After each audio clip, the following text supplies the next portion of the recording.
Good evening everyone. मैं राज Yadav exam station में आपका हार्दिक अभिनंदन करता हूँ। आज एग्ज़ाम स्टेशन में न्यू टॉपिक हम लेकर के आ रहे हैं रेक्टेंगल के बारे में, आयत के बारे में। इससे पहले हमने कई सारे वीडियो बनाए हैं और आज थोड़ा सा मेंस्ट्रुएशन का थोड़ा टॉपिक तो थोड़ा एडवांस में भी आता है, उसको लेकर के आते हैं जो आपके एग्ज़ाम में बहुत ही इम्पोर्टेंट है। तो चलते हैं हम आयत के बारे में। आयत, इसको इंग्लिश में बोल रेक्टेंगल। रेक्टेंगल्स। तो यहाँ पे सबसे पहले क्या होता है कि आयत क्या होता है। आयत के बारे में जानेंगे कि आयत क्या होता है। तो हम आपको बता देते हैं, थोड़ा फिगर से भी आपको बताने का प्रयास करते हैं।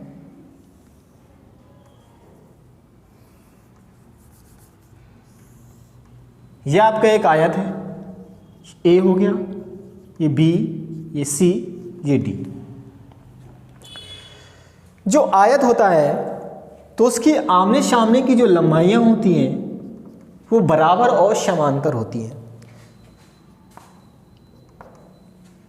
ये आपकी लंबाई L होगी और ये चौड़ाई आपकी B होगी।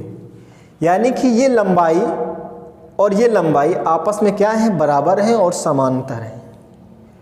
चौड़ाई जो B है और चौड़ाई यहाँ पे जो BC, यानी ये अगर आपकी B है तो ये भी आपकी B होगी, अगर ये L है तो ये भी आपकी L होगी, क्योंकि हमने बताया है कि जो आयत होता है उसकी लंबाई और चौड़ाइयाँ आपस में समानांतर होती हैं और बराबर भी होती हैं। जैसे कि हम कह सकते हैं, यहाँ पे हम कह सकते हैं AB बराबर CD के और AC इक्वल हो जाएगा आपका BD के। जो आयत होता है उसका प्रत्येक कोण 90 डिग्री का होता है। ये भी 90 का, ये भी 90 का, ये भी 90। यानी हम ये कह सकते हैं कि कोण A इक्वल कोण B इक्वल कोण C इक्वल कोण D इक्वल टू 90 डिग्री।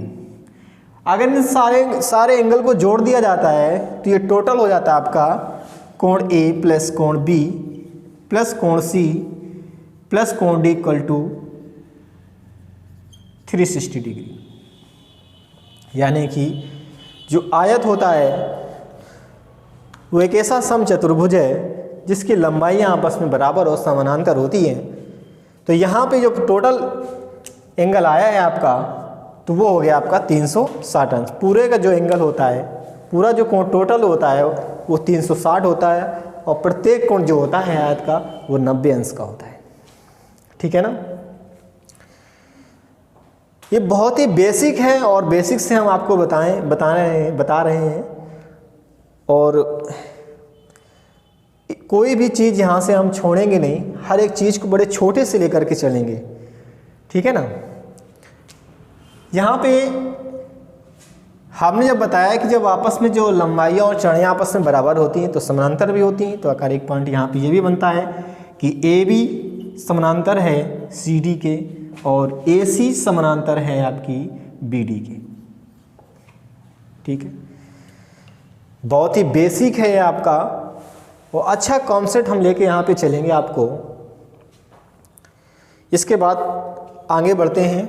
जितना आपको हम पढ़ाएं उतना आप नोट डाउन करते रहना, क्योंकि बहुत ही मोस्ट है। यहाँ से 2-3 क्वेश्चन आपको जो है आयत हो गया, वर्ग हो गया, सर्कल हो गया, इससे आपको जो है 2-3 क्वेश्चन तो बिल्कुल हर एग्जाम में ही पूछे आते हैं और बहुत ज़्यादा कोई डिफ़िकल्ट क्वेश्चन नहीं पूछे आते हैं। ऐसे ओरली क्वेश्चन अगर बेसिक आपको अच्छे से क्लियर आता है तो आप अच्छे से आप कर सकते हैं। तो यहाँ पर हम बात करते हैं अब इसके एरिया के बारे में। तो जो आयत का क्षेत्रफल होता है, जो एरिया होता है वो होता है L इंटू B। क्या होता है? L इंटू B, यानी कि L इंटू B इसका क्षेत्रफल होता है। इसके जब परिमाप की बात करेंगे, पेरीमीटर परिमाप, तो ये होता है 2L + B।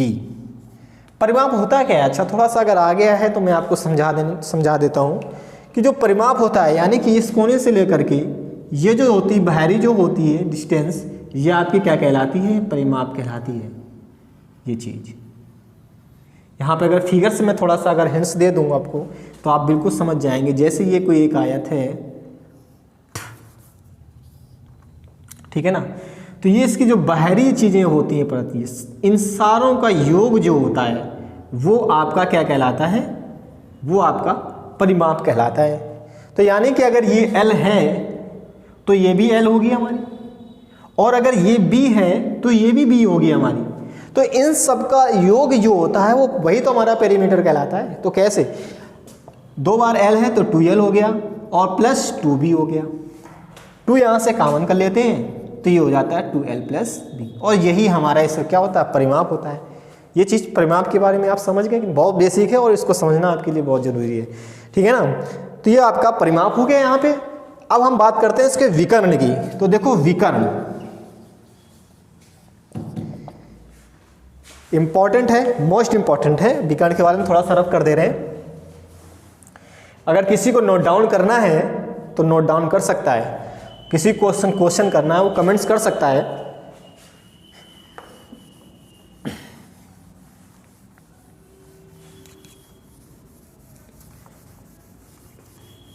आयत के हम यहाँ पे एक सीट भी प्रोवाइड करवाएंगे। किसी भी कोई क्वेश्चन ऐसा जो पिछले एग्जाम में जो क्वेश्चन पूछे जाते हैं, अगर यहाँ से जो कोई क्वेश्चन बनते हैं वो हम आपको पूरे बताएंगे यहाँ पे, विद सीट के साथ सॉल्व करवाएंगे।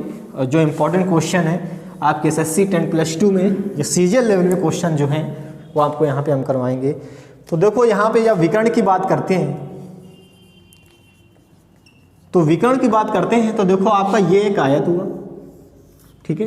तो ये देखो A, B, C और D, तो ये जो विकर्ण है AD जो दो बराबर भागों में डिवाइड करता है AC और CD, यानी कि ये आपस में क्या है? बराबर है और एक दूसरे को समद्विभाजित भी करते हैं। तो ये हमारे विकर्ण हुए, और जो समादित करते हैं उसका जो बीच का वो केंद्र होता है वो कहते हैं। तो यहाँ पे एक चीज़ निकल के आती है कि अगर हम विकर्ण निकालना है आपको, ठीक है ना, तो अगर विकर्ण निकालना है तो विकर्ण क्या होता है? तो देखो यहाँ पे ये आपका विकर्ण गया, यानी कि एक फिगर आपको कहीं ना कहीं ऐसे बन रहा है, ये बन रहा है। तो ये कहीं ना कहीं पाइथागोरस प्रमेय बन रही है।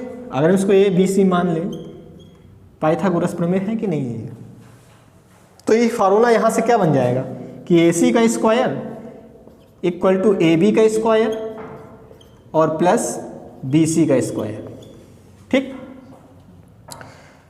अगर इसको मान ले A मान ले, इसको B मान ले, तो ये हो जाएगा AC का square equal to A square plus B square.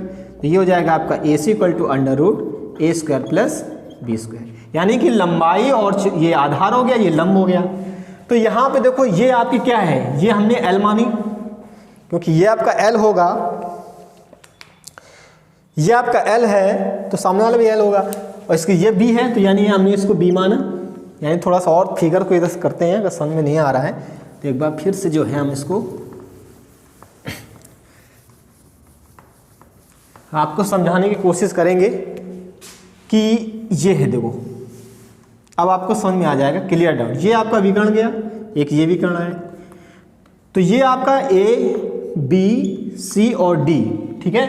तो A और B और C यानी कि ये विकर्ण गया है कि नहीं? ये पाइथागोरस प्रमेय बन रहा है कि नहीं बन रहा है? बन रहा है। तो यहाँ से अगर ये L है, इसको हम क्या मान लें? B माने, तो इसका विकर्ण निकाल सकते हैं आप। तो BC बराबर, यानी कि इसका पाइथागोरस में लेंगे तो BC का स्क्वायर इक्वल टू ये हो जाएगा आपका BD का होल स्क्वायर प्लस CD का होल स्क्वायर। अब BC का होल स्क्वायर इक्वल टू ये आपकी वैल्यू दी हुई है B स्क्वायर और ये आपकी दी हुई है आपके L स्क्वायर, ठीक। तो BC इक्वल टू ये अंडर क्या हो जाएगा? L square plus B square. यही आपका ये क्या होता है? परिमाप, ये आपका विकर्ण निकल के आता है यहाँ पे।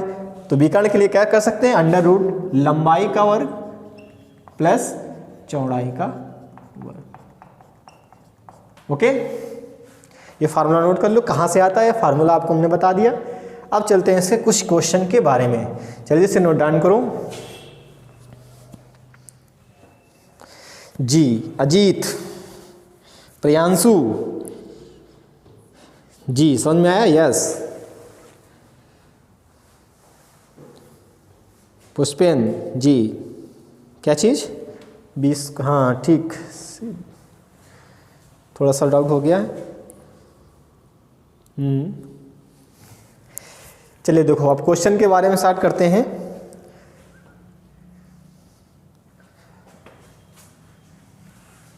अब कुछ क्वेश्चन करेंगे तो आपको पता चल जाएगा, बेसिक है आपका स्ट्रक्चर आपको क्लियर हो गया होगा। अब क्वेश्चन के बारे में ले चलते हैं। देखो क्वेश्चन कैसे यहाँ से बनते हैं, आपको करना होगा बेसिक क्वेश्चन कैसे होते हैं। हम आपको यहाँ पे पूरा क्वेश्चन लिख दे रहे हैं और लिख कर भी आपको हम समझाएंगे।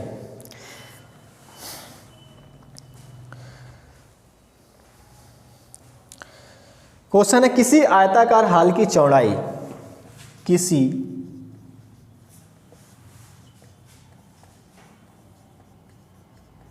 आयताकार हाल की चौड़ाई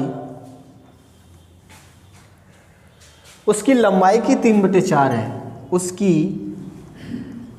लंबाई की 3/4 है, जबकि फर्श का क्षेत्रफल, जबकि फर्श का क्षेत्रफल 768 वर्ग सेंटीमीटर है, सेंटीमीटर स्क्वायर है। ज्ञात करें लंबाई और चौड़ाई में कितना अंतर होगा। ज्ञात करें लंबाई और चौड़ाई में कितना अंतर होगा। ये आपका क्वेश्चन है। जितने भी यहाँ पे हम क्वेश्चन करवाएंगे very very most important question, और ऐसा नहीं है क्वेश्चन अगर करवाएंगे उससे आपके बहुत सारे, आप किताब कोई भी आप किताब उठाकर देखना चाहो, RS अग्रवाल हो या कोई भी किताब हो, SD यादव हो, उनमें से क्वेश्चन आपको ऐसे बहुत सारे मिलेंगे। लेकिन हर एक क्या है कि हम कॉन्सेप्ट यहाँ पे बताएंगे। एक कॉन्सेप्ट कम से कम 3 या 4 क्वेश्चन आपको यहाँ पे मिलेंगे, ठीक है ना। कॉन्सेप्ट पे आपको ध्यान देना है कि किस हिसाब से यहाँ पे बता रहे हैं। जैसे क्वेश्चन लिखा है, किसी आयताकार हाल की लंबाई, बहुत ही इंपॉर्टेंट क्वेश्चन है, कई बार एग्जाम पूछा भी गया है। लिखा हुआ है कि किसी आयताकार हाल की लंबाई, तो आयताकार हाल की बात की जा रही है, तो इसका मतलब क्या है, एक आयताकार हाल है। किसी आयताकार हाल की लंबाई उसकी किसी आयताकार हाल की जो चौड़ाई है उसकी लंबाई की 3/4 है। तो चौड़ाई जो है B, ये कोई आयताकार हाल है A, B, C और D, तो जो उसकी चौड़ाई है वो लंबाई की 3/4 है, यानी कि लंबाई की 3/4 है क्या, चौड़ाई। तो यहाँ से इसको क्या करेंगे, ये आ जाएगा 4B = 3L, तो यहाँ पे निकल के आ जाएगा, ये से नीचे कर दो तो 4/3 = L/B। अब रेशियो तो आपको पता ही होता है, जो बराबर होते हैं सामने सामने की वैल्यू होती है, और ये तो L की वैल्यू यहाँ से निकल के आ गई आपको 4 और B की वैल्यू यानी चौड़ाई की वैल्यू निकल के आ गई, ब्रेड्थ जो निकल के आ गई वो 3, ठीक। तो L = 4 है, B = 3 है, तो ये चीज़ आ गई आपको। अब बोला है कि फर्श का क्षेत्रफल आपको दिया हुआ है 768 वर्ग सेंटीमीटर, यानी ये फर्श का क्षेत्रफल आपको दिया हुआ है। इसके अंदर का परिमाप यानी पेरीमीटर नहीं दिया हुआ है, ये अंदर का क्षेत्रफल दिया हुआ है, ये L × B। तो यहाँ पे जब L × B दिया हुआ है और उसका क्षेत्रफल दिया हुआ है 768 सेंटीमीटर, ठीक है ना, तो आप इसे यहाँ पे कह सकते हैं कि अगर यहाँ पर कि x मान लें, यानी कि इसको x माने, इसको x मान लें, तो ये आपका हो जाएगा जो इस L × B से जो फार्मूला होता है तो उससे लगाएंगे तो हो जाएगा आपका 4x × 3x = 768, ठीक। इसको करेंगे तो हो जाएगा 12x² = 768। थोड़ा सा ऊपर ले चलते हैं, नीचे दिखाई नहीं देता होगा। इस साइड पे देख लेते हैं, सॉल्व कर देंगे अगर क्वेश्चन ज़्यादा है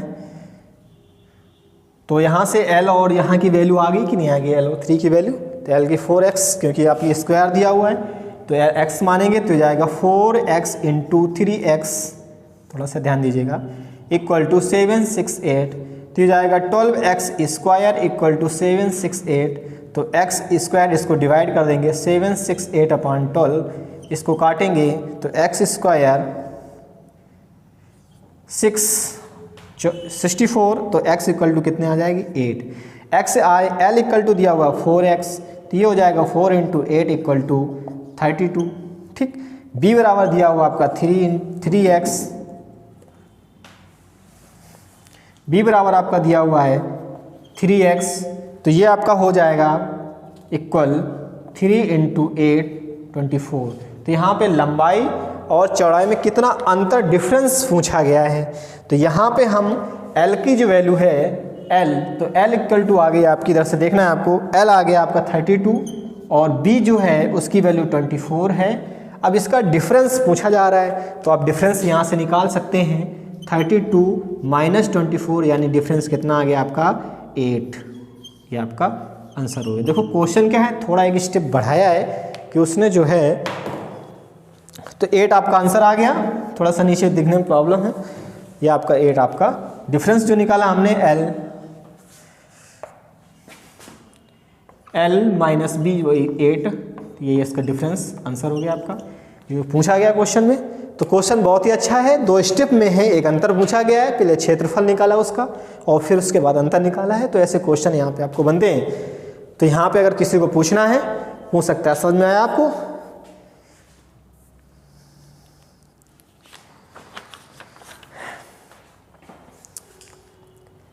देख लीजिएगा, कोई भी किसी प्रकार डाउट हो कमेंट्स कर सकता है। नेक्स्ट क्वेश्चन के बारे में चलते हैं। और प्रैक्टिस बहुत ही करिएगा, प्रैक्टिस जितनी अच्छी रहेगी उतनी ही अच्छी आपको मैथ तैयार हो जाएगी। हम बेसिक्स भी ले चलेंगे और बीच बीच में आपको थोड़ा सा शॉर्ट मेथड भी आपको बताएंगे कि कहाँ से कैसे क्वेश्चन जो है होते हैं। अगला क्वेश्चन हम आपको यहाँ पे करवा रहे हैं।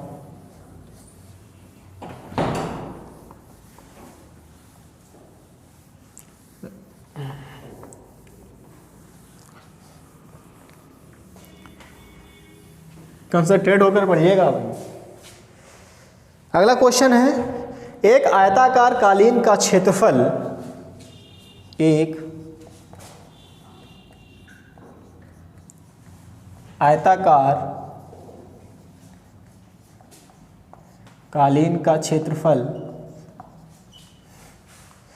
120 मीटर स्क्वायर है, 120 मीटर स्क्वायर है, जबकि इसका परिमाप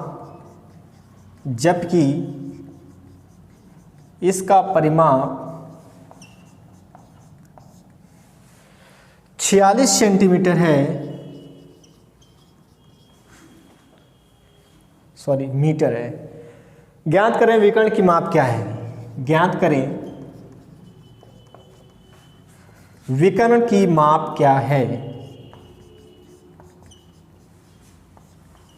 अभी आपको क्वेश्चन क्षेत्रफल एरिया पूछ रहा था, उसमें अंतर निकालने के लिए। अब यहाँ से विकर्ण पूछा जा रहा है, तो बहुत ही इंपॉर्टेंट क्वेश्चन है और इसको बहुत ध्यान से करेंगे। ठीक है, ये बहुत कई एग्जामों में आरआरबी, एनटीपीसी और एसएससी 10+2 में कई बार क्वेश्चन पूछा गया है। वनडे एग्जाम में अक्सर क्वेश्चन इस टाइप का आता रहता है, तो इसको कैसे करेंगे। ठीक है, अगर आपको सीधा विकर्ण की माप ही निकालनी है तो आप निकाल सकते हैं, लेकिन थोड़ा सा इसका शॉर्ट फॉर्म हम आपको बताएंगे। देखो, हमने आपको क्या बताया था कि जो परिमाप होता है, देखो जो फर्श का क्षेत्रफल होता है तो L/P होता है, लेकिन परिमाप जो होता है वो क्या होता है, जो 4 साइड्स होती हैं उनका सबका ऐड किया जाता है, जोड़ा जाता है। तो यहाँ पे जो हमें इसका ऑलरेडी परिमाप दिया हुआ है, परिमाप दे रखा है कि नहीं, यहाँ से अगर दो परिमाप होगा, अगर आयत है उसका परिमाप पूछा जाएगा तो सिंपल सी बात है, लंबाई होगी चौड़ाई होगी। तो यहाँ पे जो है आपका परिमाप दिया है, इसका मतलब हमें यहाँ पे 2 लंबाई और चौड़ाई तो मिलेंगी उसका, लेकिन क्षेत्रफल 120, यानी उन दोनों लंबाइयों का क्षेत्रफल भी हमारा 120 होना चाहिए। तो एरिया आपका दिया हुआ आपका 120 और परिमाप जो है पेरीमीटर है वो आपका दिया हुआ है 46। तो इसमें सबसे पहले करते हैं कि अगर 2 यानी कि लंबाई और चौड़ाई अगर हमें पता हो जाए और उनको ऐड कर दें, अगर उनको क्या करें, ऐड कर दें, तो पेरीमीटर 46 आना चाहिए और क्षेत्रफल 120 होना चाहिए। समझ गए कि नहीं समझे आप? तो देखो यहाँ पे एक चीज़ है कि परिमाप होता क्या है। सबसे पहले बात तो परिमाप जो होता है, परिमाप आपका 46 दिया हुआ है, तो यहाँ पे परिमाप पेरीमीटर का फार्मूला होता है 2l + b, और ये जो परिमाप है ये आपका दिया हुआ है 46, 2l + b। तो यहाँ पे लंबाई और चौड़ाई का योग निकाल लेंगे आप, इसको काटेंगे तो 23 आ गया। तो लंबाई और चौड़ाई का योग जो है वो 23 आया है कि नहीं आया है? तो लंबाई चौड़ाई का जब योग आया है 23, तो अगर इनके दो फैक्टर कर दें, लंबाई चौड़ाई ऐसे निकले कि उसका क्षेत्रफल भी हमारा 120 होना चाहिए और उसका लंबाई चौड़ाई का योग भी हमारा 23 आना चाहिए। तो इसके फैक्टर जब किया तो एक मिलेगा हमका 15 और 8, देखो 15 अट्ठे 120, यानी अगर इनका आपस में मल्टीप्लाई करें तो क्षेत्रफल 120 मिला, लेकिन अगर इनको ऐड कर दिया गया तो L और प्लस हमें क्या मिल गई 20। तो अब सिंपल सी बात है, ये आपकी L हो गई और ये आपकी B हो गई।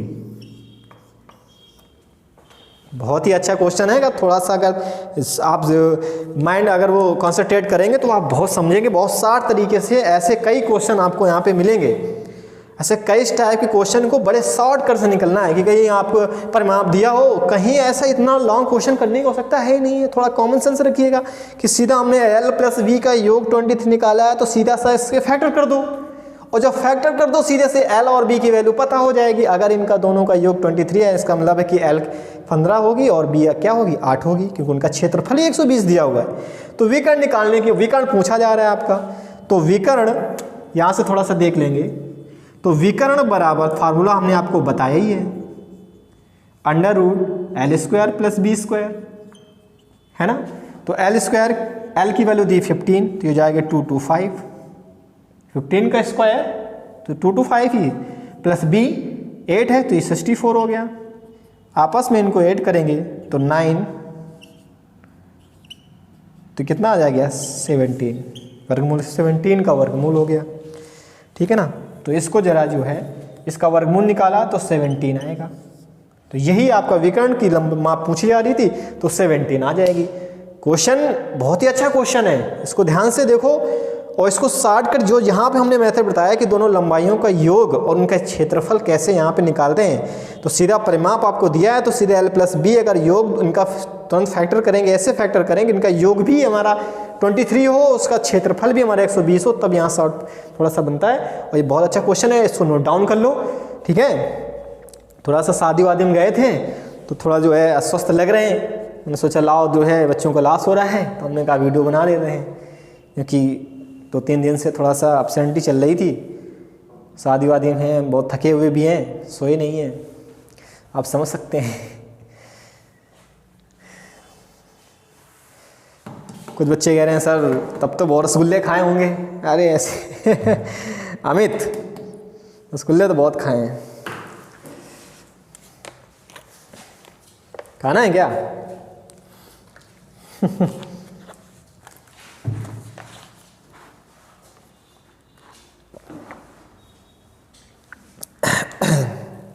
चलिए यहाँ पे एक और क्वेश्चन देखते हैं।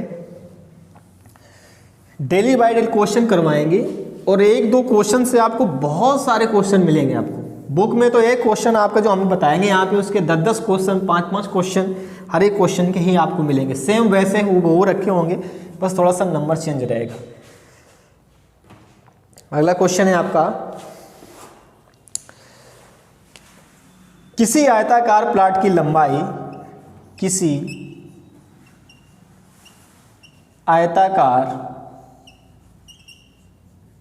प्लॉट की लंबाई उसकी चौड़ाई से, उसकी चौड़ाई से 60% अधिक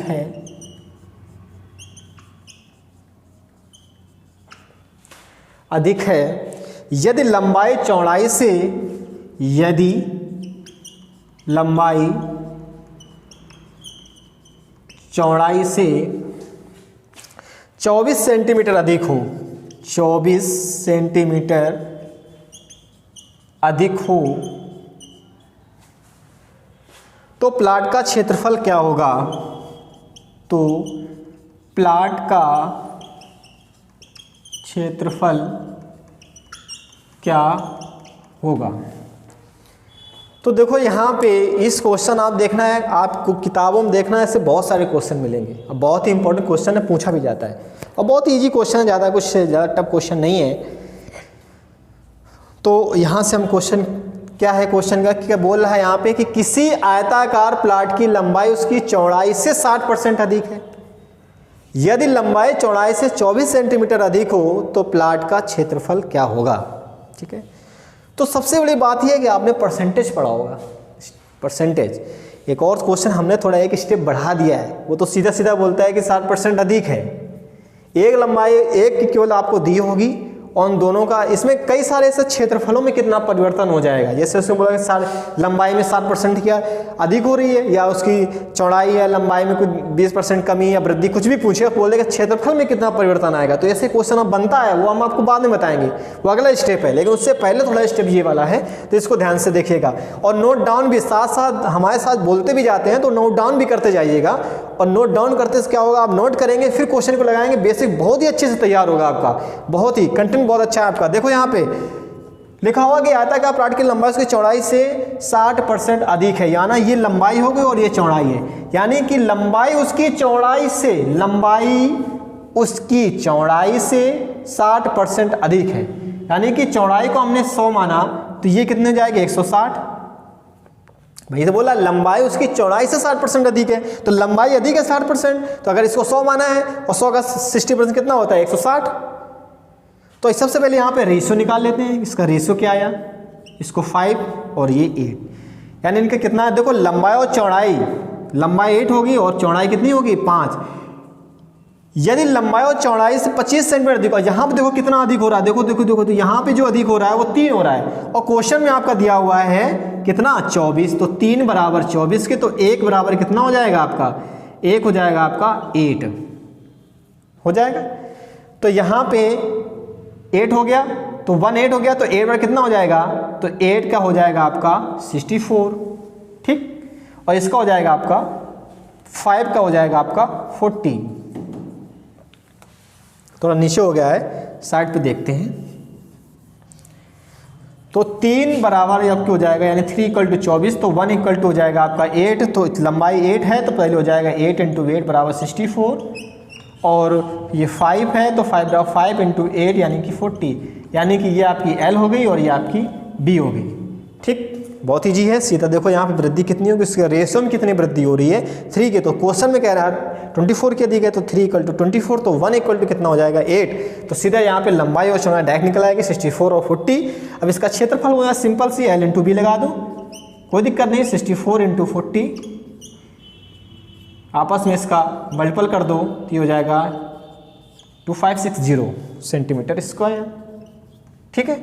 तो ये क्वेश्चन हो गया आपका, बहुत ही इजी क्वेश्चन है, कोई ज़्यादा टफ क्वेश्चन नहीं है, सीधा सीधा है कि कितने % की वृद्धि हो रही है, उतने 100 मान करके सीधा उसमें जितने की वृद्धि हो रही है, या कमी पूछेगा तो 100 पे ही कम करते हैं, यानी कभी वृद्धि या कमी पूछे जाए तो 100 पे ही ले जाते हैं। 100 पे अगर वृद्धि है तो वृद्धि कर देंगे, कमी है तो 100 से ही करेंगे। तो वृद्धि पूछा जा रहा है तो 160 कर दिया हमने, सीधा इसमें देखा कि इतने की वृद्धि हो रही है, इतने के इन दोनों के बीच में अंतर है, वही अंतर इसकी वृद्धि का बन जाता है। तो 3 इक्वल टू 24 हो गया, यहाँ पे 1 इक्वल टू 8, यहाँ पे L इंटू B निकला, सीधा क्षेत्रफल निकाल दो, कोई दिक्कत नहीं, नोट डाउन कर लो।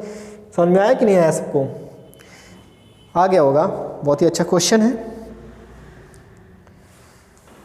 तो आज के लिए बस इतना ही, जय हिंद जय भारत, आपको बहुत बहुत धन्यवाद। अब नेक्स्ट क्लास हमारी रहेगी सुबह 7 बजे, रजाई पे नहीं रहना है आपको, आना है निकल करके, सुबह 7 बजे हमारी क्लास लेना है आपको, ठीक है। आप एग्जाम स्टेशन चैनल पे 7 बजे आपको आ जाना है, ऑनलाइन क्लासें चलेंगी। थैंक यू, जय हिंद जय भारत, ओके।